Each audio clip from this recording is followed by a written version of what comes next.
Tentu masa lalu kita yang buruk itu tidak diceritakan orang lain. Dan itu kadang karena gengsi. Tapi kalau melihat hadisnya Nabi itu gampang sekali. Kullu ummati mu'afan ilal mujahirin. Umatku semua itu dimaafkan kecuali yang memperlihatkan salahnya dosanya. Saya dulu iskal. Setelah itu saya nyari-nyari sarah, termasuk kitab itu. Kok bisa orang yang menutupi salahnya malah dimaafkan, yang cerita jujur pernah salah malah tidak? Sangat-sangat bener. Misalnya soal zaman yang pondok itu rezekiku kombodoni, kan terus jadi syariatun mutabah. Apalagi yang cerita ini ternyata jadi kiai, ternyata gitu ya tetap jadi kiai. Pura-pura soleh, seakan-akan di pondok tidak pernah kodok. Lucunya, oke itu alasan. Alasannya Imam Ghazali itu paling masuk akal. Karena Allah itu gak suka maksiat itu begitu kelihatan. Dan awal dari kelihatannya maksiat adalah semua orang cerita. Akhirnya maksiat dianggap biasa saja. Jadi kalau semua orang cerita zaman mondok nakal itu artinya semua orang yang nakal mau itu niru.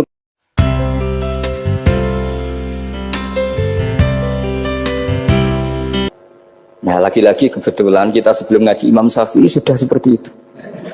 Jadi ini justifikasi. Lagi-lagi itu ilmu. Saya ulang lagi itu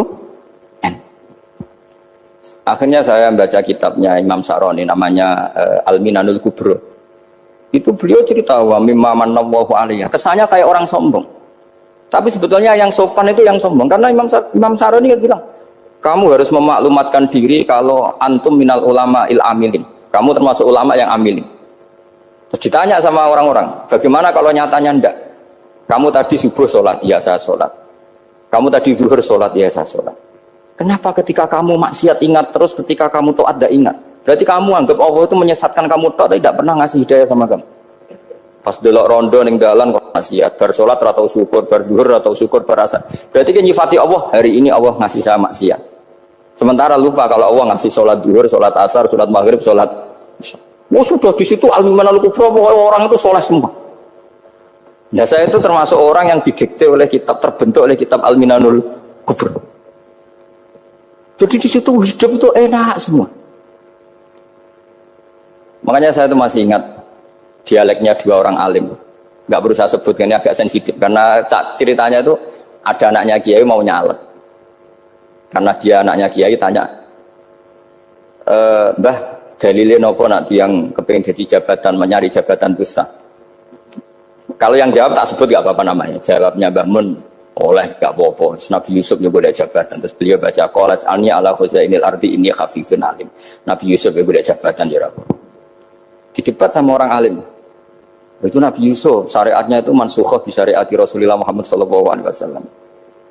Setelah tamunya pulang, Mbah Mun dibantah gitu. Dari Mbah Mun gini bilang, anut kiai wae oleh pemenang anut Nabi. Sama ingat kalimatnya. Anut kiai wae oleh pemenang anut. Artinya Nabi Yusuf kan minta jabatan ij'alni ala khuzainil ard.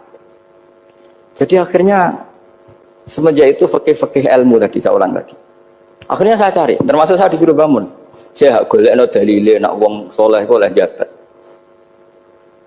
Hatinku, wong dalil kok diorder saya ya sempat. Ternyata saya cari-cari ya tadi am yahsudunan nasa alama atahum wa min fadlih faqad ataina ala Ibrahim alkitab wal hikmata wa atainahum mulkan azim. Keluarga Nabi Ibrahim di antara sifat yang disebutkan Allah adalah dikasih mulkan azim. Sebab itu akhirnya kiai-kiai Indonesia itu mazhabnya Syafi'iyah semua. Politik ya kerso, jabat ya kerso, proposal ya kerso. Saya ini, maksud saya ini yang menyelamatkan ilmu. Kalau orang khusyuk pasti gedeng. Kiai kok gelem proposal, kiai kok para pejabat. Tapi orang ilmu setuju. Nah saya nggak tahu setujunya itu bawaan ilmu apa bawaan nafsu tadi itu yang mulai saya data. Nah kalau saya kan bawaan ilmu saya baca. Itu bedanya saya dengan Mas Nadif jadi bawaan baca. Karena kemarin saya dibully habis-habisan di Kudus, saya tidak punya kesempatan bicara di menantunya Neng Mu'ah ya. Wah ini kurang ajar betul orang ini kata saya. Tapi saya nyari sisi positifnya. Kalau saya dibully kan saya madlum. Orang madlum gampang jadi wali. Yang dia bully berarti zalim ya sudah berarti wali saya gitu. Nah supaya dia juga wali sekarang tak bully supaya impas gitu. Jadi ini nolong beliau. Jadi saya 22 hari itu kalau habis subuh ke rumah sakit, tapi kalau asar pulang ngajar. Ya begitu terus. Karena mbah-mbah saya itu sukanya ilmu Masya Allah. Karena ilmu itu penting. apapun pakemnya para wali itu kalau diingatkan secara ilmu itu terus kayak runtuh. Saya berkali-kali mencontohkan. Dan itu valid, data itu valid. Sufyan bin Uyainah itu orangnya khusyuknya Masya Allah. Gurunya Imam Syafi'i, gurunya Imam Malik. Itu beliau menceritakan dalam kitab Khilyatul Auliya. Nabi Isa itu senengannya itu ceria sekali. Nabi Yahya itu senengannya bersenut, abusan, suka kayak takut akhirat, takut penyakit. Tapi bukan takut corona, enggak ya jelas kan. Saya akhir-akhir ini fatwa, sekarang jangan baca Uwais Al-Qarani, tapi Al-Qarni. Meskipun saya tahu ada yang baca Qarani di kitab-kitab, ada yang baca Qarni. Tapi sekarang wajib dibaca Al-Qarni sementara. Sekali dibaca Al-Qarani itu nisbatun ilah.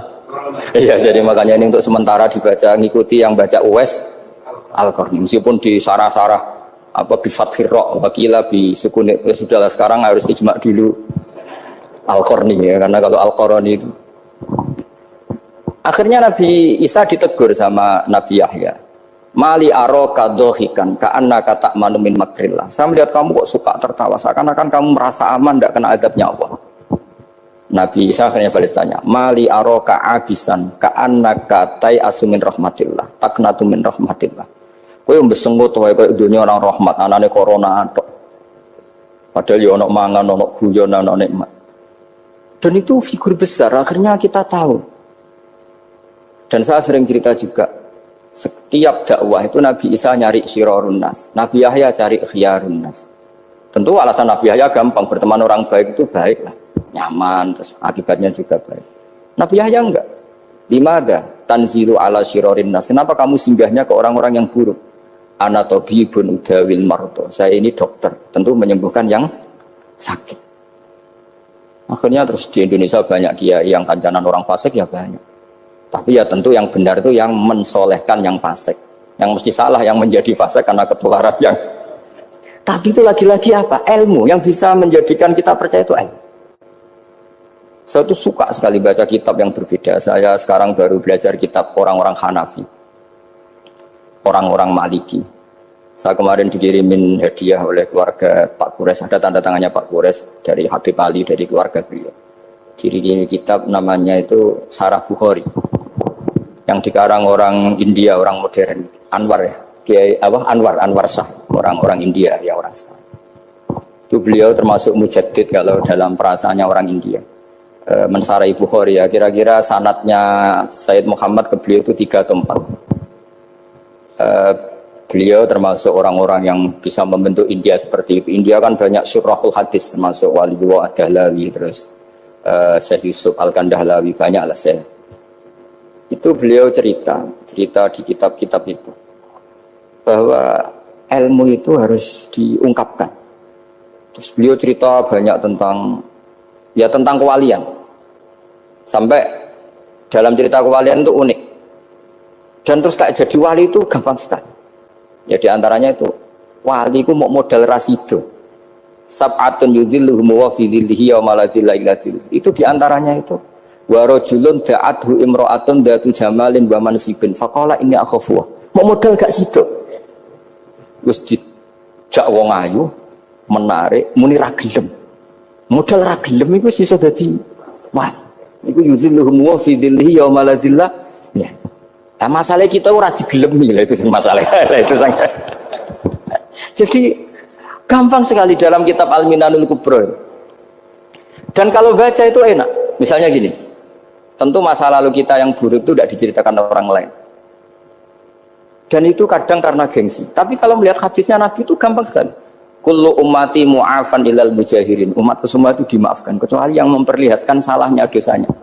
Jadi nggak boleh kalau sampean sekolah nggak naik kelas cerita anaknya. Kalau saya dulu nggak naik kelas, kalau punya utang koperasi tidak pernah bayar, nggak boleh cerita seperti itu. Kalau ditanya bapak dulu pinter nggak? Oh pinter sekali. Harus bilang gitu, pinter sekali. Pernah ranking pak, ranking sekali sudah nggak apa-apa itu. Meskipun dengan makna yang lugawi ya. Saya dulu iskal. Kan nyun sewu saya ini sering diparani orang yang mau tobat, tercerita Gus saya dulu sering main perempuan, sering mabuk, tapi sekarang saya mau tobat gini-gini. Karena ini orang awam, tak terima. Tapi saya bilang gini, kamu jangan cerita ke anak kamu. Terus dia cerita, tapi kan saya harus jujur. Karena ilmunya dia baru terlalu jujur itu penting gitu.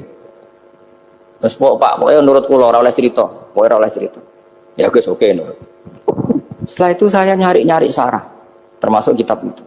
Kok bisa orang yang tidak mujahirin, orang yang menutupi salahnya malah dimaafkan, yang cerita jujur pernah salah malah tidak. Sangat bener.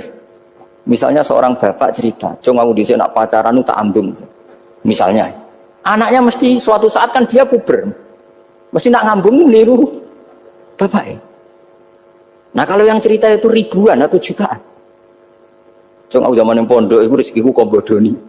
Kan terus jadi syariatun mutabah. Apalagi yang cerita ini ternyata jadi kiai, ternyata gitu ya tetap jadi kiai. Jadi kalau pura-pura soleh di rumah, pura-pura soleh, seakan-akan di pondok tidak pernah khotbah, tidak pernah setor meluntir, tidak pernah apa kan? Katanya, lalu lucunya, oke itu alasan. Alasannya Imam Ghazali itu paling masuk akal. Ini saya cerita, illa aliman barokahnya baca Imam Ghazali.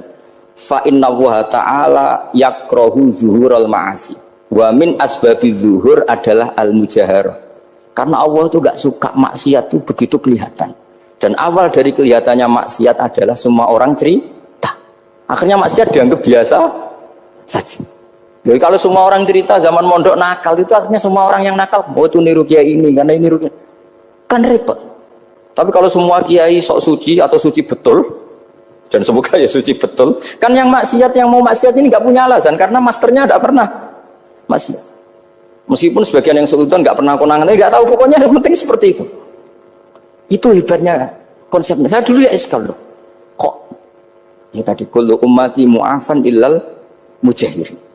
Saya dulu eskal kan. Tapi setelah baca Ihya kata Imam Ghazali, karena Allah itu nggak suka zuhurul ma'asi. Allah nggak suka kalau maksiat terlalu muncul. Dan termasuk sebabnya muncul adalah setiap orang jujur menceritakan masa lalunya. Sebab itu kita sebagai orang Islam yang entahlah istilahnya apa, kalau istilahnya Mas Nadib Islam Nusantara atau moderat macam-macam lah. Saya termasuk orang yang sebetulnya ingin nggak setuju, bukan karena menentang. Nanti ngapalkan firqahnya kebanyakan, 72 aja ngapalkan banyak, ditambahi Islam Nusantara, Islam moderat, Islam garis apa lagi itu? Oh garis lurus. Ada yang lagi lucu. Ya macam. Tapi setelah saya ulang lagi, setelah baca banyak, itu akhirnya menjadi tahu. Karena apa ya, fitrah salimah kita. Misalnya gini, ada cerita di kitab-kitab. Nabi Musa pernah istisqa nggak mandi. Kan nggak terima, dia seorang nabi kok istisqa nggak mandi. Saya ini kalimuka ya Allah, kenapa doa saya nggak mandi? Terus kata Nabi, kata Allah, inna fihim namaman, di antara yang berdoa sama kamu yang istighosa kubro itu ada yang namaman, tukang adu-adu. Nabi Musa ngajarin Tuhan, ya Allah kan gampang, kasih tahu dia siapa tak usir supaya tidak ikut istighosa, akan selesai. Terus dari pengiran lucu, saya ini Tuhan, anha anin namimah, saya ini Tuhan yang mengharamkan namimah, maka saya tidak akan nama. Anha anin namimah wa akunu namaman, saya ini mengharamkan adu-adu kok terus dudono sing kan, ya sudah Gusti kalau gitu. Lalu solusinya gimana ini? Solusinya gimana Tuhan? Ya sudah kamu nyari hamba saya yang namanya ini. Cari sama Nabi Musa. Ketemu orang namanya hitam. Makanya saya sama Mas Nadim itu sungkan karena di antara wali itu ada yang hitam. Oh hitam terus nggak apa-apa ini biar impas, biar saya sampean bisa jadi wali karena madlum kan. Itu ketemu. Setelah ketemu sama-sama nur. Anta bareh, ya saya bareh. Terus anta Musa, ya saya Musa. Kenapa kamu tahu? Dikasih tahu Allah. Ini karena sama satu nabi, satu wali. Terus saya ini mau istisqa gak mandi, tapi sama Allah disuruh minta doa sama kamu. Itu doanya tuh ngawur sekali, bukan sekedar ngawur sekali. Ya Allah, apa engkau sudah tidak punya stok air sehingga tidak ada hujan? Gitu. Apa angin-angin sudah tidak nurut sama jenengan sehingga tidak bisa menghalau awan untuk menurunkan hujan? Faka ada Musa ajab disau, itu di semua kitab. Musa hampir saja jotos, dianggap doa yang enggak sopan. Tapi kata Allah, la tadribhu ya Musa fa innahu adhakani fil yaumi salasa marrat. Dia bisa bikin senyum saya sampai 3 kali kan. Lu soal mereka maksiatuhum la tadruka. Maksiat mereka itu tidak ngefek ke engkau kok jenengan pertimbangkan. Maksiatuhum la tadruka. Akhirnya langsung hujan. Jadi kadang doa itu ada yang ngawur. Maksiatuhum, makanya saya itu kadang berani berdoa Indonesia aman. Secara fikih ya kadang Engko nak gak ono apa-apa sing maksiat meneh. Kadang yo mikir. Yo nak sing taat meneh, tapi engko nak ono apa-apa sing maksiat yo maksiat meneh. Saya pernah ketika Jogja sering gempa itu pernah mau berdoa. Ya Allah semoga bebas dari gempa. Tapi terus saya mikir, memang kalau nggak ada gempa ya yang sholat aman. Tapi yang maksiat juga daripada menggurui Allah sudahlah, nggak berani berdoa. Sudah Gusti ini dunia ini jangan pun terserah jenengan. Tapi saya sebagai orang Muslim sing apian kan ya kepengen arham linnas. Boleh dalil lu kangelan. Tapi gara-gara baca kibarek tadi, maksiatuhum la tadurruka. Maksiat mereka itu tidak bahaya bagi kita. Pun Gusti rasa kakean pertimbangan pun udan mawon. Udan langsung. Lagi-lagi karena baca.